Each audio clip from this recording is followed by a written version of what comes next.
Assalamualaikum warahmatullahi wabarakatuh. Perkenalkan, nama saya Vanessa Mereska. Saya merupakan mahasiswi Fakultas Ekonomi Universitas Negeri Padang, jurusan Manajemen Pajak dengan NIM 1823311. Saya akan menyampaikan materi mengenai merger dan akuisisi. Selamat menyaksikan. Baiklah, kita masuk ke dalam pengertian merger.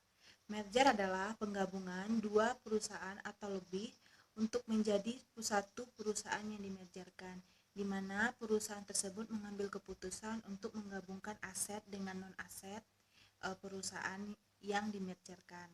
Nah, dengan demikian perusahaan tersebut harus memenuhi syarat perusahaan yang ingin memergerkan perusahaannya dengan perusahaan yang lain, yaitu harus memiliki setidaknya 50% saham dari perusahaannya.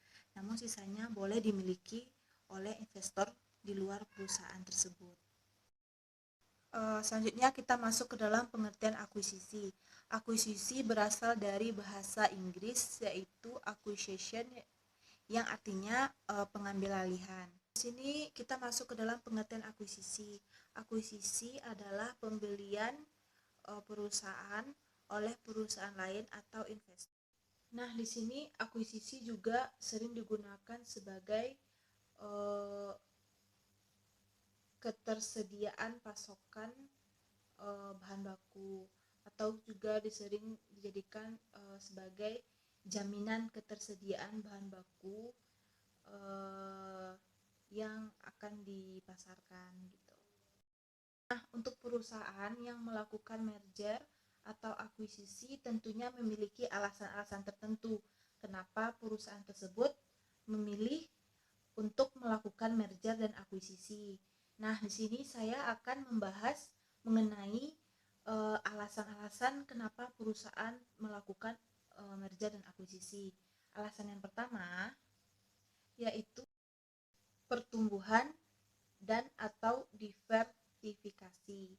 Nah, tujuannya yaitu perusahaan tersebut melakukannya agar perusahaan tersebut dapat mencapai target yang perusahaan tersebut inginkan, baik berupa target pangsa pasar, pangsa modal, atau target-target lainnya yang perusahaan tersebut ingin capai.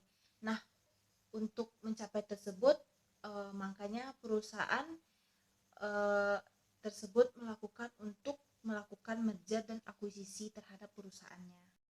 Yang kedua yaitu sinergi. Sinergi dapat dicapai apabila merger dapat memenuhi skala ekonomi. Nah, untuk memenuhi skala ekonomi tersebut, di mana ekonomi yang dihasilkan yaitu lebih meningkat dari skala ekonomi sebelum bergabung di merger. Maksudnya di sini skala ekonomi itu terjadi apabila skala overhead perusahaan itu tuh meningkat dibandingkan dengan biaya-biaya perusahaan sebelum bergabung di merger, seperti itu. Yang ketiga yaitu untuk meningkatkan dana. Banyak perusahaan yang tidak dapat meningkatkan dananya di dalam ekspansi eksternal, namun perusahaan tersebut hanya dapat memperoleh dana dalam ekspansi internal.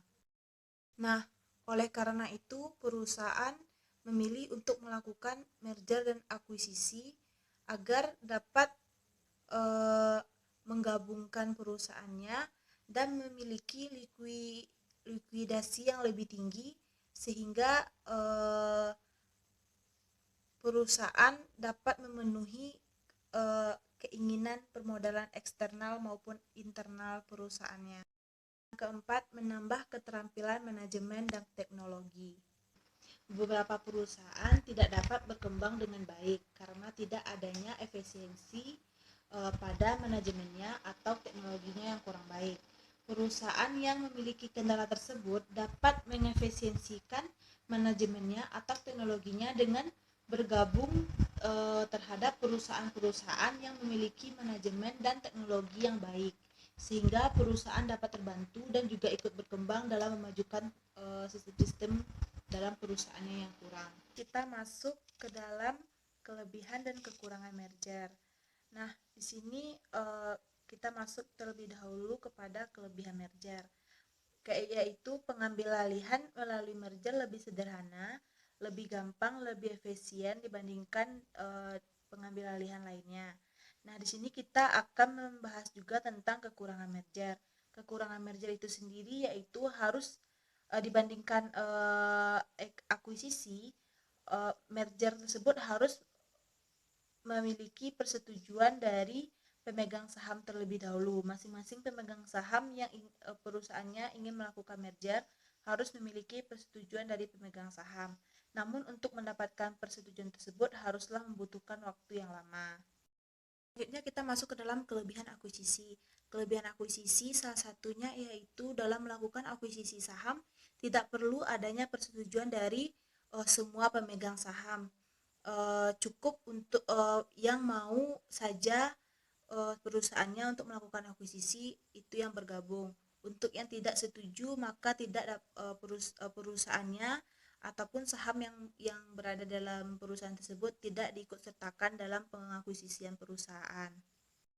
Akuisisi juga terdapat perusahaan yang membeli saham dapat berurusan langsung dengan perusahaan yang melakukan pembelian atau penjualan akuisisi saham.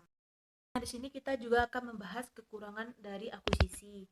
Nah, sebelumnya kita telah membahas kalau kelebihan akuisisi tersebut tidak perlu minta persetujuan dari semua pemegang sahamnya, namun akuisisi tetap bisa dijalankan.